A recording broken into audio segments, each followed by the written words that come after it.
Greetings and welcome to Mount Olympus. I am Hercules Invictus, and tonight on Hercules and the Space Gods, I'm proud to bring you the Urantia book with the one and only Nick Curto. Greetings, Nick. How are you? Never better, Hercules. Great to be with you. And we have a wonderful guest and I think a very interesting program tonight. I don't doubt it at all. You always have interesting programs and great guests. So I look forward to hearing today's program. If you need me, I'll be here. Just holler. I will. Thank you very much. And this is Nick Curto for the Urantia book. I found the Urantia book, or it found me, many, many years ago, maybe 35 years ago, when I was attending a Unitarian service.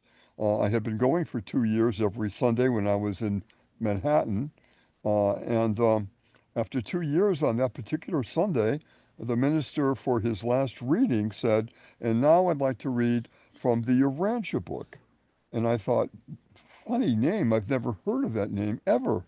I wonder if it's Eastern Indian or something like that. Anyhow, the minister proceeded to read a few paragraphs. And to tell you the truth, I was like a deer in the headlights. What was that? I've never heard anything like that ever. It was absolutely what I was looking for all my life, and there I was hearing it. I got very excited about it.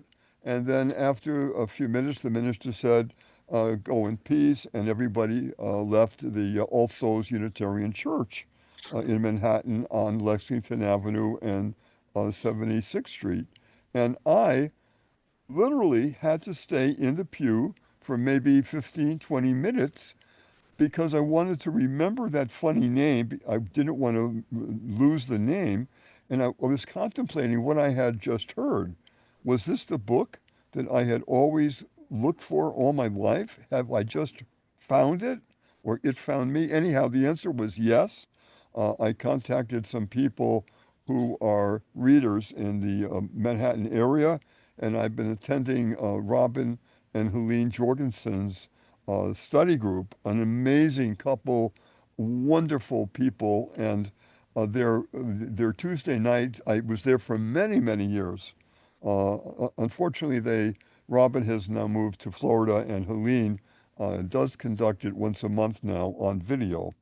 But boy, what a find that was, and I'm embracing the Rancher book. I'm the chair of the Rancher book outreach committee, the Urantia Society of Greater New York, and I'm very proud of that group. They are an amazing group of people that do outreach with me, and one of our members is my guest for this evening, Bruce Mannheim. Bruce, wonderful to see you. Thank you for coming aboard. Thank you for having me. And Great. you certainly are an outreach person ever since I met you, and I was hearing all the things that you've done over the years to outreach and to tell other people about this incredible book. Just a quick question: where do you make your home now, and how did the Rancher book find you? I'm in Newburgh, about 60 miles, 70 miles north of Midtown. Okay. Okay, right on the Hudson. And I found the book. I think it was in Brentano's maybe years ago. I was looking through the New Age section and I came across this book.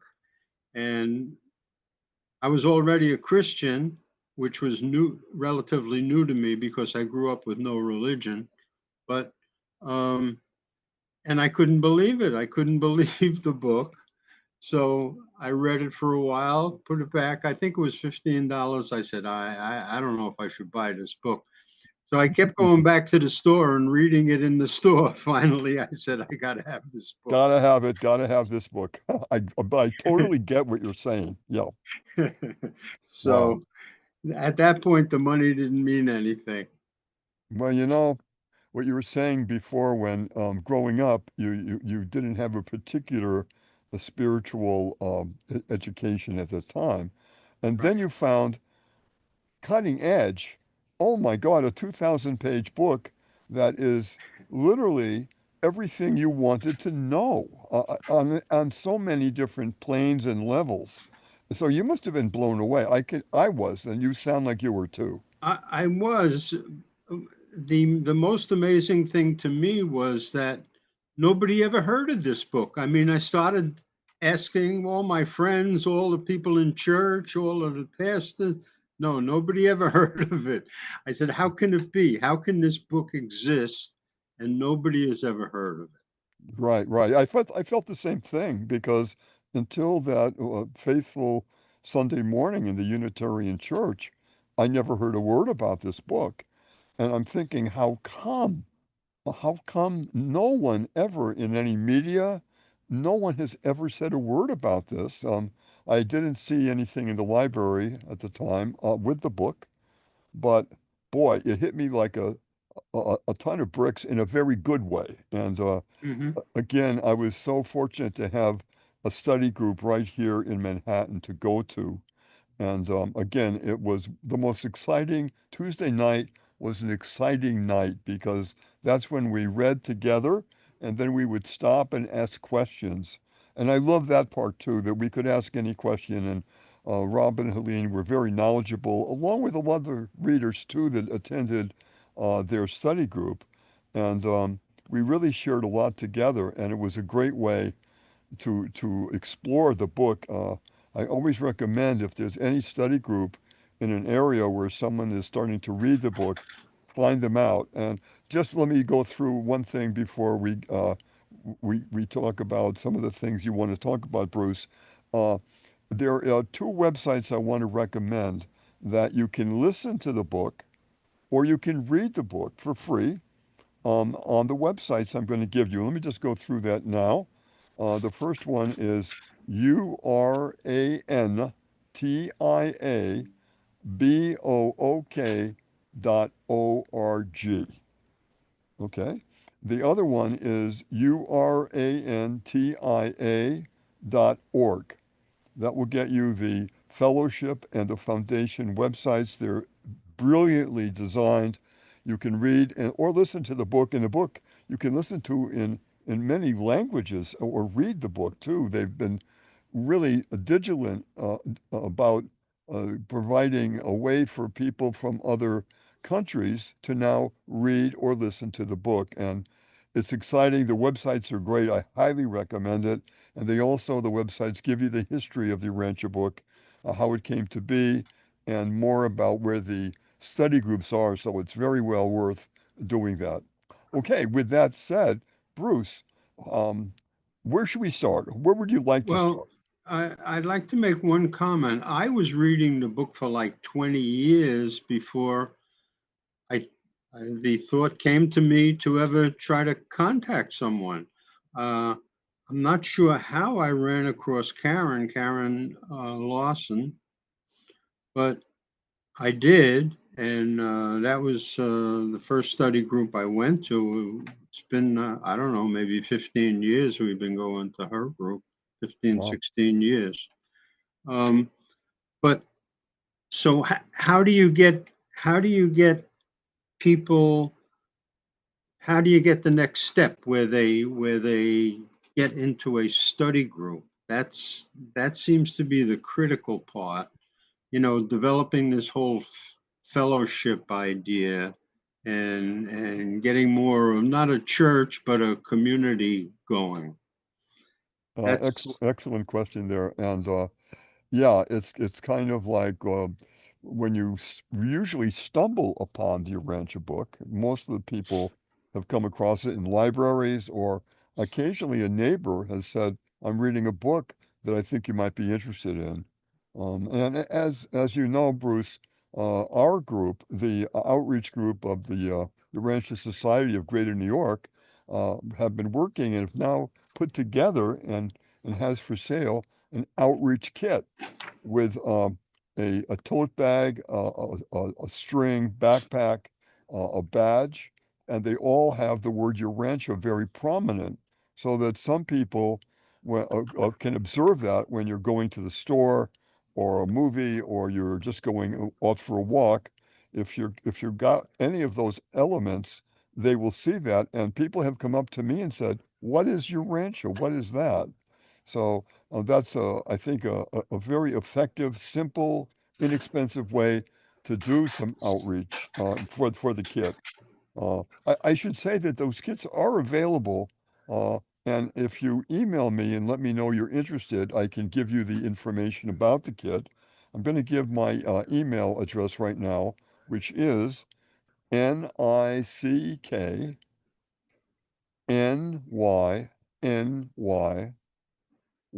and that's the numeral 1 at gmail.com. Again, Nick nyny1 at gmail.com, and I'll provide you with that information. The kit also comes with a master sheet where you can Xerox it, and it will act as a wonderful way to communicate that there is something like the Urantia book, and gives the websites for handouts, or you can put it on a bulletin board. So anyhow, for the people who are readers already, please let me know you're interested, and I'll give you that information. Okay, then, Bruce. Enough of my commercial. Let's go back to you. No, that's a good form of advertising, and I've been following up on that too with the kid I got. So Excellent, excellent, and it does work. Some people have asked me about it when they've seen the word Urantia on my lapel pin. I've been in places where they said, "Come here, would you tell me about what's that about?" Even in my elevator of my building, people have said, "Can you tell me what that lapel means?" So oh yeah, anyhow, yeah, I'm excited always, and it's such a joy when someone will come to you later on and say, "You're the person that told me about the Urantia book, and it's changed my life." There's nothing more important and how more wonderful than and that's happened to me. And I'll tell you, it's like one of the high points of my life when someone says, "I found the book through you." oh yeah, yeah. I'm Well, sure you've also felt that. I've given away a lot of books, not really getting a lot of feedback. You know, Okay. we've given away books over the years to educators and to people in different colleges and stuff like that. Good for But it you. was more or less anonymous, so they really didn't know how to contact me, Right, because right. I would just order a book from Amazon and send it out without anything. But um, but we got a little feedback at the last UFO fair. It was mostly rained out, but a couple of the people that we had talked to the year before came, and a couple of people we sent books to, they came, and one person shared a little dinner with us after the fair. So it's a follow-up thing also, you know? It's very important to follow up, absolutely. On the fellowship website, where it says if anybody would like more information in your region, and I'm listed in New York City with a little bit of background about me and my photograph, so that people can, if they go to that website and want to talk to somebody who knows a little about the Rancher book in New York City, they could get me. Or that goes Hmm. for many of the states here in America. So that's a good choice, the fellowship website, to find people Yeah. to talk to. And that's important, I think, too. Well, let's start with the Urantia book and Bible prophecy. How's that? I think that's great. Yes.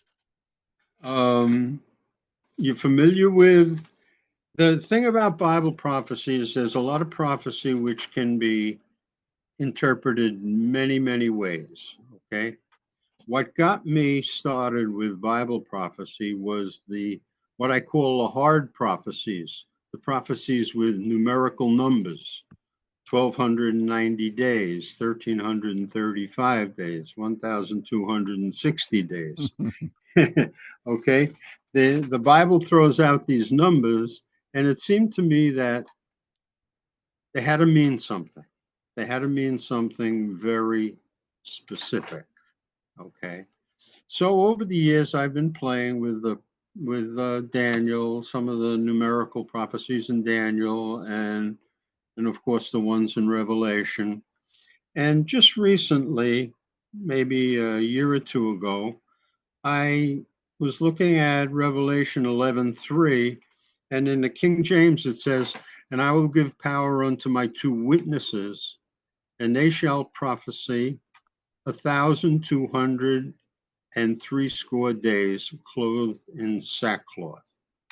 So it's a 1,260 day period. Okay. Mhm. Now, it's commonly accepted that a day is a year. I mean, there's a reference in Ezekiel which gives you the equation, but most people in Bible prophecy, they say, yeah, when the Bible says a day, they're talking about a year. So we're talking about a 1,260 year period, right? In Revelation 11:3. Now, it says, "I will give power unto my two witnesses." All of your end time prophecies, the late great planet Earth, all of your big uh, end times preachers say this is going to be two great prophets that arise at the end time.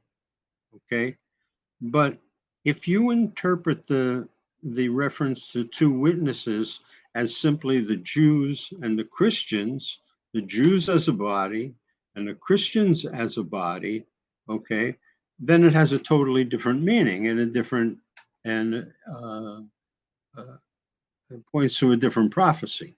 So the problem is that the church will never accept my interpretation because inherently it's talking about a period when their mantle, when their presentation of the truth will be taken away from them and given to someone else or something else, because it's a very finite period of time that they're talking about.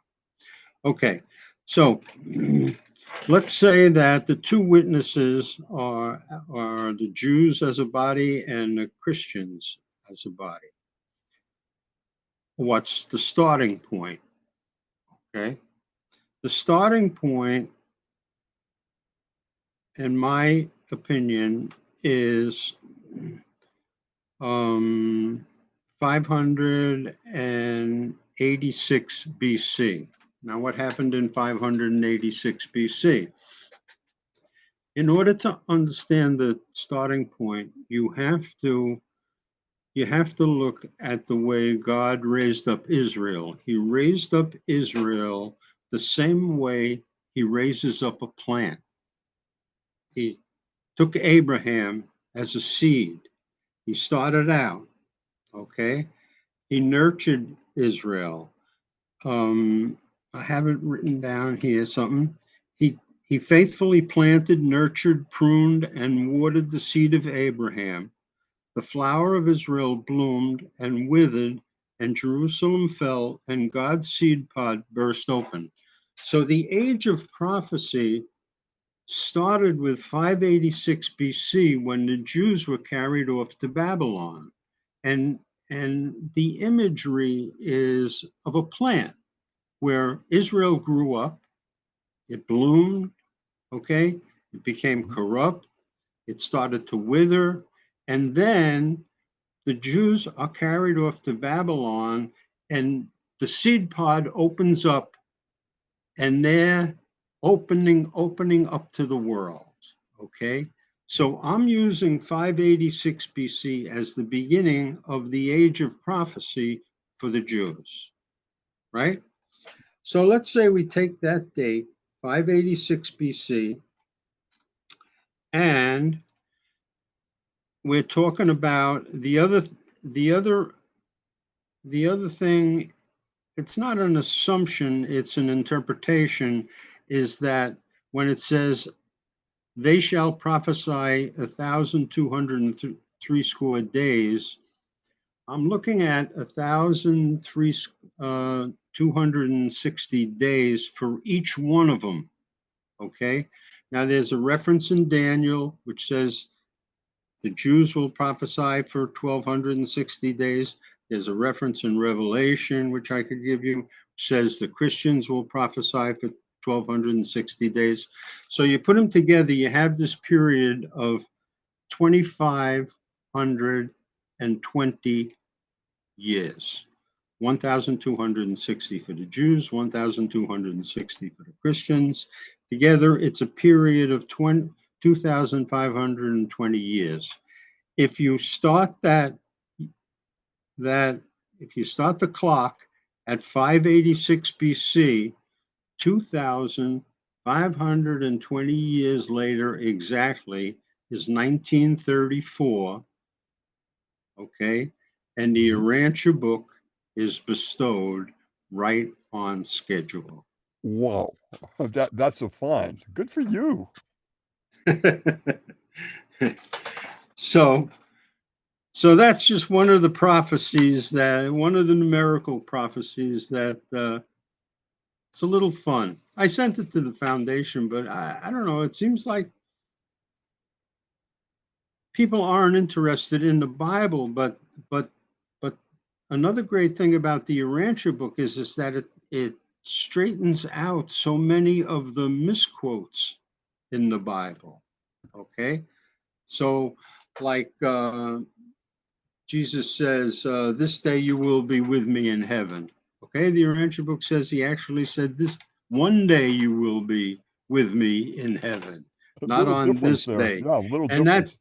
that's a little difference, and that's a big bone of contention among the Christians. They're always arguing about that. Well, where was he? Why? It's a whole big thing.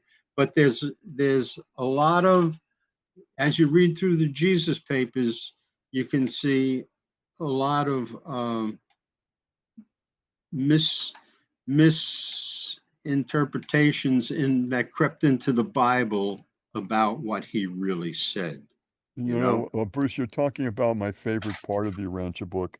As you know, there are four different sections of the book, and the fourth one is is Jesus, the life and the teachings of Jesus, and by far that is my favorite section. I was raised Roman Catholic.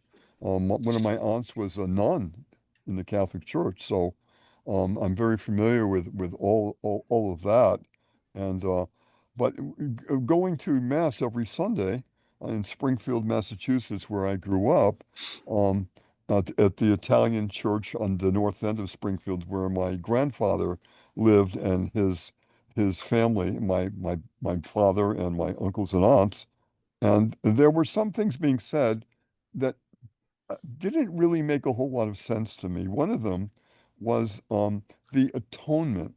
It just somehow didn't register right with me. It just something was missing there. I've heard people say I'm a God-fearing Christian.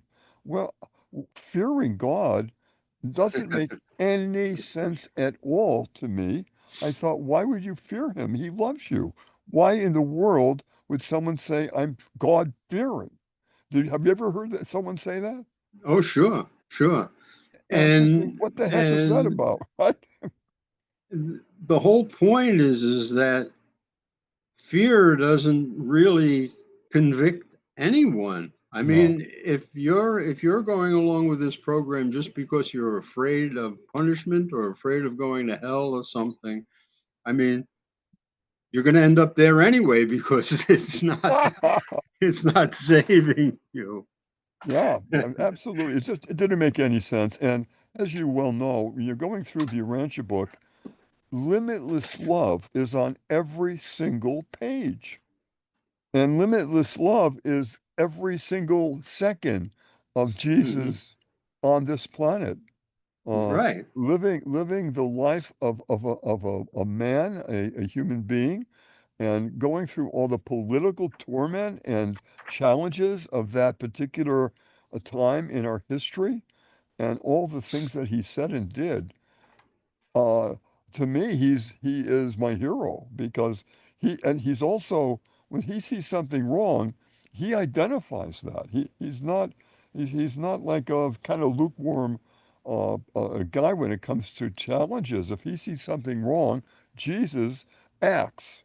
I love Mhm. that about him. He's like a superhero. He doesn't let anybody get away with something that's really wrong. And he Yeah. lovingly tries to correct them on their own level. Well, that's why I don't understand why more Christians don't pick up the book because of part four, because of the Jesus Papers, because they're absolutely fascinating, and especially for someone who's a Christian, you would think they would pick it up, but they have this thing that, oh, if it's not in the Bible, it's bad. Yeah, yeah, It's I've something heard that, else. and that is so wrong thinking, so wrong thinking. Uh, what the Urantia book does, I have compared that when they said how does the Urantia book stock up when it comes to the Bible, and they say the Bible gave me a black and white small screen, little tiny speaker sound version. The Urantia book gave me a 3D uh, a color widescreen of the same scene. It gets into the personalities more deeply. It gets into the challenges and what's behind what's going on. And you really can connect the dots better. That's the bottom line. You connect Yeah. the dots of what's really going on.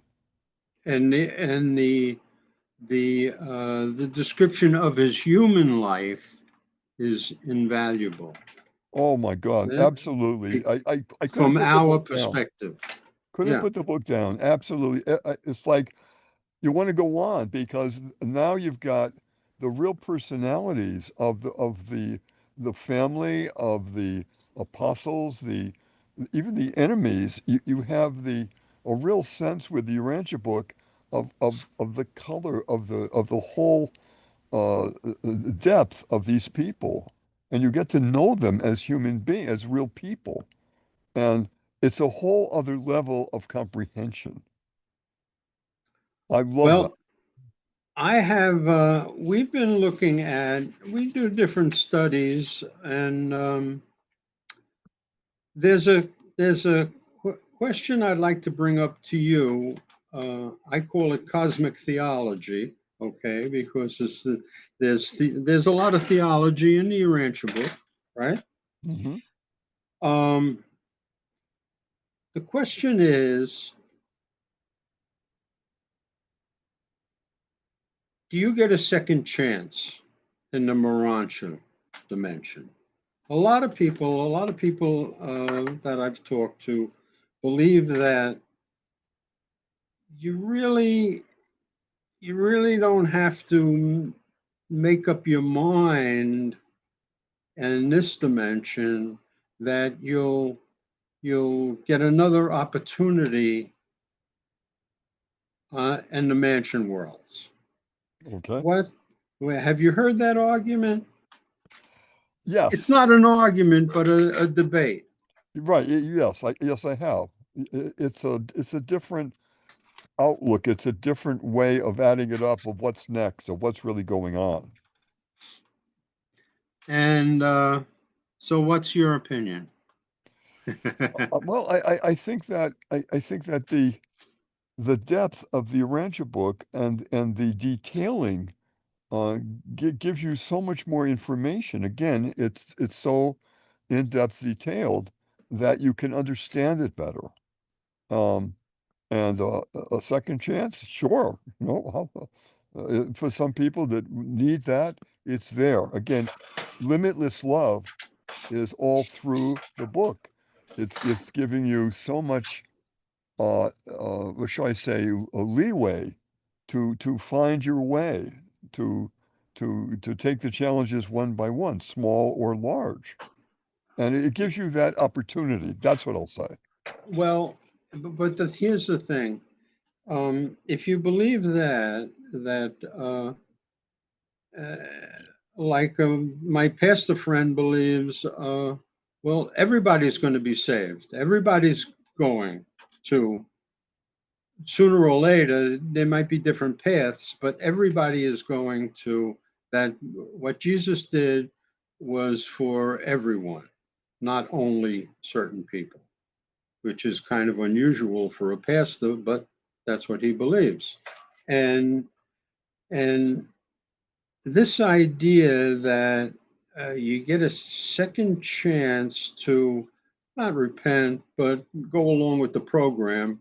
Uh, in the mansion worlds, um, it takes it kills the urgency of evangelism. In other words, it, all of a sudden there's no immediacy for me to go out and tell somebody, hey, you have to make a decision during this lifetime. You're not going to Okay. get another chance. I mean, Okay.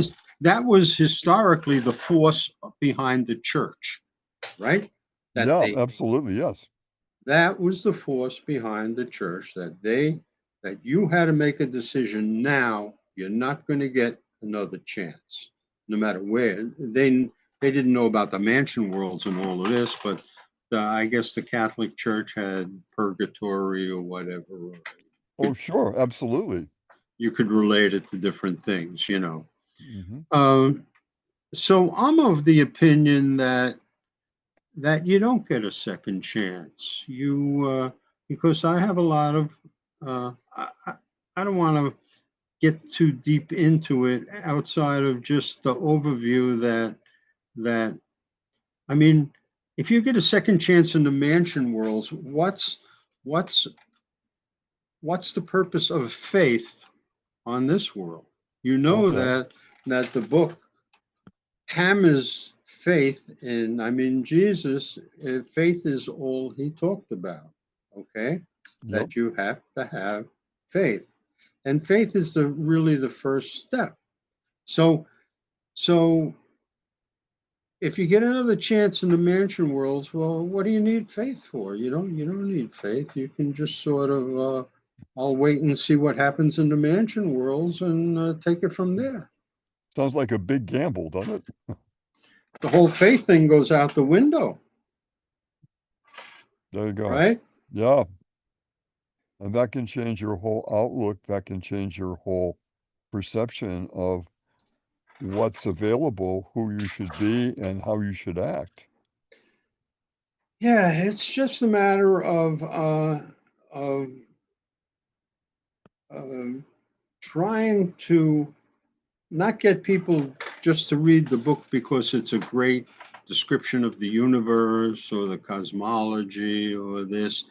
It's, in my opinion, it mirrors basically what the Bible says, in that you have to make some sort of a decision in this lifetime. That's all. Yeah, absolutely true. Yes. And I think you can come easily to that conclusion. And Let, again, let me let me just read you one of the quotes of Jesus. well, perfect. Okay, Thank you. Yeah. it says, it's paper 166, 3-4. He says, "But herein is the danger to all who would postpone their entrance into the kingdom while they continue to pursue the pleasures of immaturity and indulge in the satisfactions of selfishness. Having refused to enter the kingdom as a spiritual experience, they may subsequently seek entrance thereto when the glory of the better way becomes revealed in the age to come. And when, therefore, those who spurned the kingdom when I came in the likeness of humanity seek to find an entrance when it is revealed in the likeness of divinity, then will I say to all such selfish ones, I know not whence you are. You had your chance to prepare for this heavenly citizenship, but you refused all such proffers of mercy. You rejected all invitations to come while the door was open. Now, to you who have refused salvation, the door is shut. This door is not open to those who would enter the kingdom for selfish glory. Salvation is not for those who are unwilling to pay the price of wholehearted dedication to doing the Father's will. When in spirit and soul you have turned your back upon the Father's kingdom, it is useless in mind and body to stand before this door and knock, saying, Lord, Lord, open to us. We would also be great in the kingdom. Then will I declare that you are not of my fold. I will not receive you to be among those who have fought the good fight of faith and won the reward of unselfish service in the kingdom on earth. And when you say, did we not eat and drink with you, and did we not teach in our streets? Then shall I declare that you are spiritual strangers, that we were not fellow servants in the Father's ministry of mercy on earth, that I do not know you. And then shall the judge of all the earth say to you, depart from us, all you have taken delight in the works of iniquity. So this, of course, mirrors a very famous thing, scripture in the Bible, but it points out, you know as well as I do, you've been doing outreach for how long? Well, almost from the time I found the Rancher book. Because it was Absolutely. like You such get the good book, news.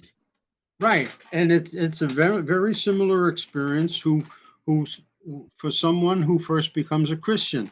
They get the book and they're excited and then they want to share it with people, and they don't realize everybody else has heard the story 1,000 times, but they have the zeal to go out and do outreach. Okay. And Hmm. it was the same thing with me um, when I found the book. And I think it's the same thing with everybody, maybe, and you've been doing it right along, right? You get very excited because Sure. it's answering so many questions that never have been really uh, fully answered before. And you're reading this and you're thinking, this is the this is the real deal. This is detailing of the questions that you've always wanted to ask. And there they are, very clearly written. And it's such a joy to come across them. And they're all through the Urantia book, part one, part two, part three, part four. Um, it's an amazing journey. The Urantia book is a journey, and you start off and you're talking about the super universe, the huge how huge all of it really is, and uh, it got a lot of things got my attention. One of them in the Urantia book was a fellow beings on another planet. That particular uh, section of the book, because I'm a ufologist, I have been all my life, and I went, "What is going on?" They have that in the Urantia, and I read it and reread it and reread it, and holy smoke! Again, it just it felt right. It read well. It read, yeah, that's got to be one of the planets. This is what it's like, and they get very specific about the people, the fellow beings, about how they live, what the planet looks like. I was absolutely astounded, and that's one of the chapters that really got my attention. Hmm. Absolutely. It really And did, and I have a 28 years now. I've had a group here, another group in New York City, and it's called Disclosure Network New York. And that's a group that does deep research into UFO and ET questions. There's a lot of deep researchers in the group. And we have people not only in New York City, but across America, in Hawaii, and Europe. And when they come across information, they send it to me, and then I send it out to all of our members. And I decided to do a Urantia book a study group before we have our meetings for the ufology group. I thought, well, if they're interested in deep studies of UFOs and ETs on a very professional level, why don't I have a study group before that group for an hour and mhm. see if anybody come? Well, people did. People did come, and now they are your Rancher book readers. Mm-hmm. Mm-hmm. How wonderful is that? Because I see that as one and the other seamlessly. Both of those areas have so much to give you, and it worked out well.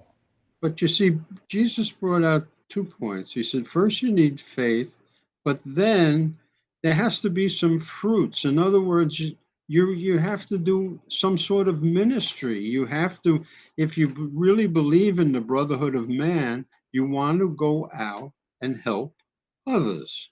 And everybody that I've met in the Urantia movement has taken this to heart and has some form of ministry. I call my outreach a ministry because to me it is a ministry. It is absolutely true, yes. Okay. And I think a lot So of people are in the same boat because when you get something on this level that can help people understand themselves, a fellow people, not only in America but the world, a perspective of what a human being is and our relationship to God, and the detailing on that, it helps you get through life, and it feels right. It feels this is the right road. Yeah, it works, and you get that right. You just get that feeling like, oh, boy, am I in the right place? absolutely, absolutely. So so the point is, everyone that I've met has done work, has given away books, has talked to people, has done some sort of ministry with the Urantia book. All right. Um, I understand why some people say, oh, God couldn't possibly hold you accountable for this one short life. You make mistakes, and everybody makes mistakes. Sure, everybody makes mistakes, but the point is that, in my opinion, the reason why they have this attitude is that they know people who maybe are on the borderline. They're not interested, and Mhm.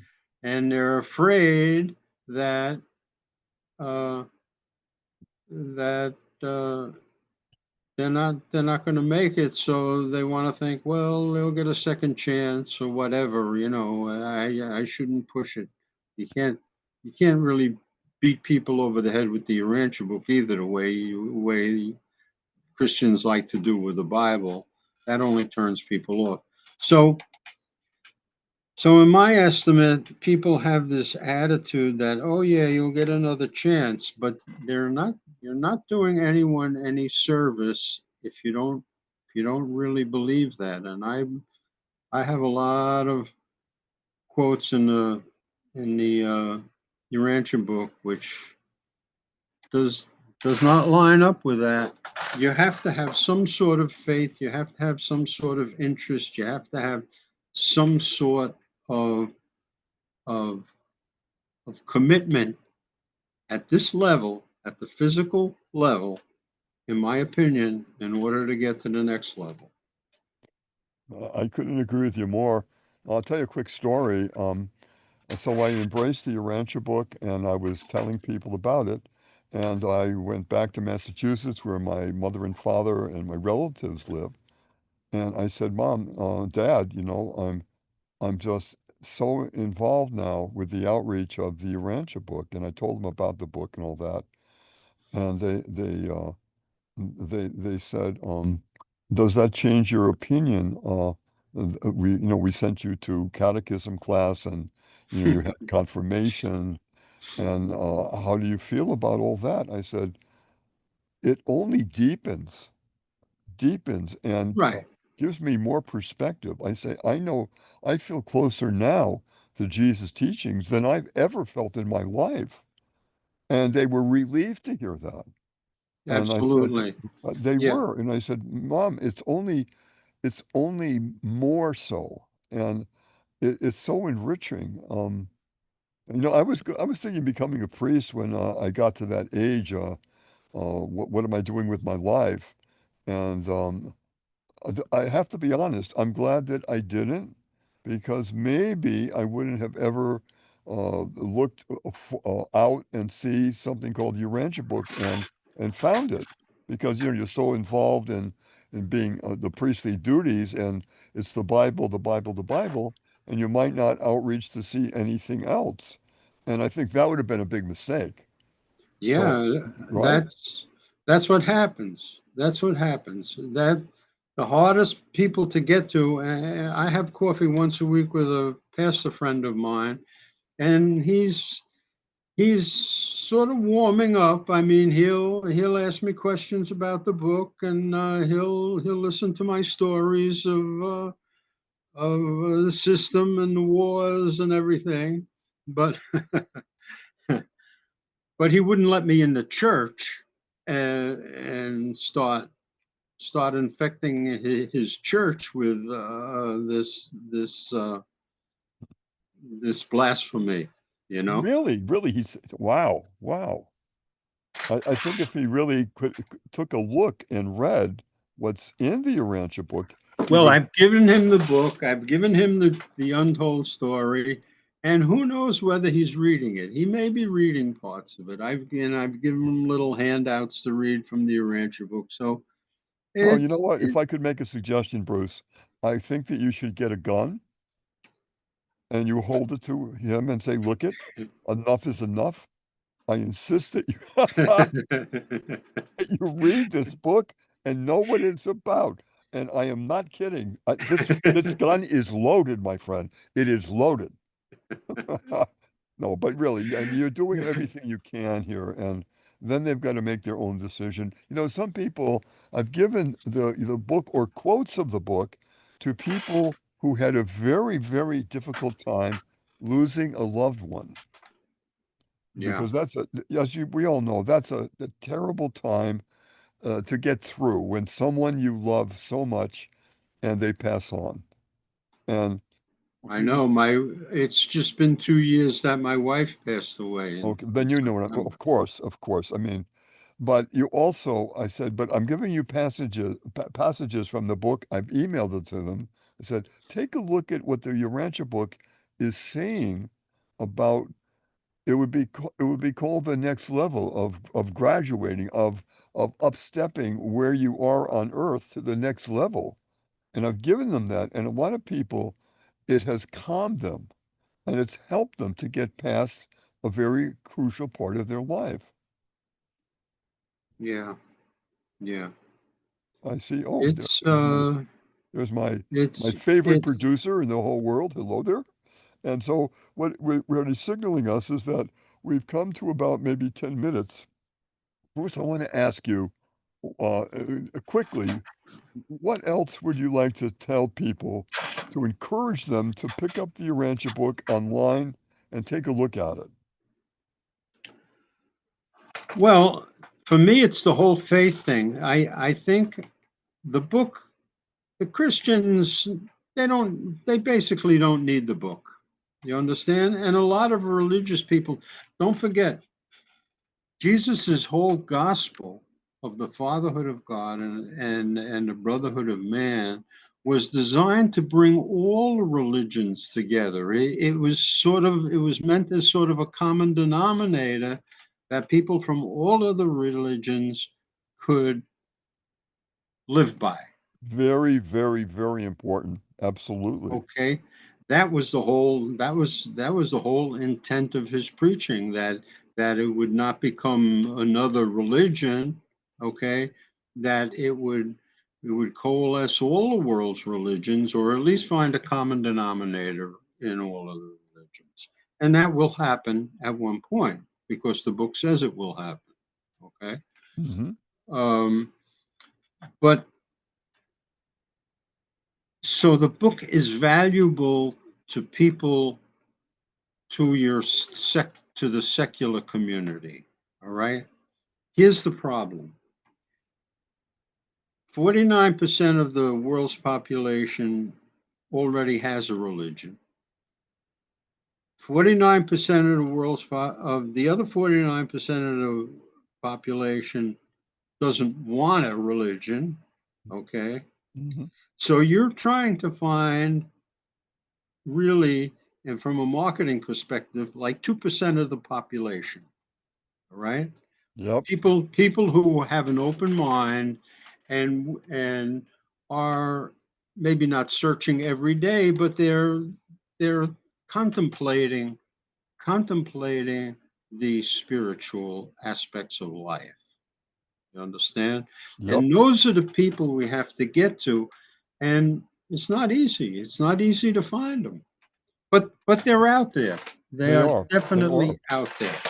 They are out there, and people, and I'm also including the younger people. They want answers. They are looking, and they're looking for the truth. It means a great deal to them. And Well, now with the whole UFO thing, now it's bringing now everybody's saying, yeah, well, what's going on mhm. There we now? go. It's opening up that door that was slammed Absolutely. closed. 27 years ago when I did Disclosure Network New York, some people said, Nick, why are you wasting your time with that? That it's a sci-fi movie. What do you, I said, no, oh no, it's not. I personally had some experiences that can't easily be explained. I've had UFO sightings. My group has, Yeah. all of us saw the same thing, and it was a UFO, all right, and that was over Manhattan.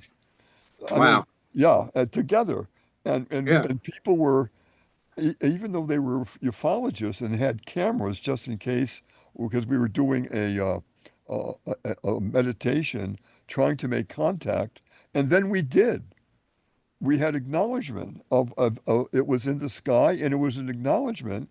They knew we were there because it stopped over us, and then it Yeah. proceeded to fly away. I And I s- I anyhow, I saw the Peekskill one, a very famous sighting over Peekskill over Indian Point there. I okay. saw that. Yeah. So once you see that, life has changed. Your perceptions have changed. And I think the Urantia book does the same thing. Bruce, I just want to thank you so much for being my guest this evening. I really enjoyed our interview conversation, and I would like at some point later on to invite you back at some point. Would you accept that? Sure. Sure. Good. I would love that. So anyhow, this is Nick Curto for the Urantia book. Please take some time to take a look at that book. Again, it's on the internet.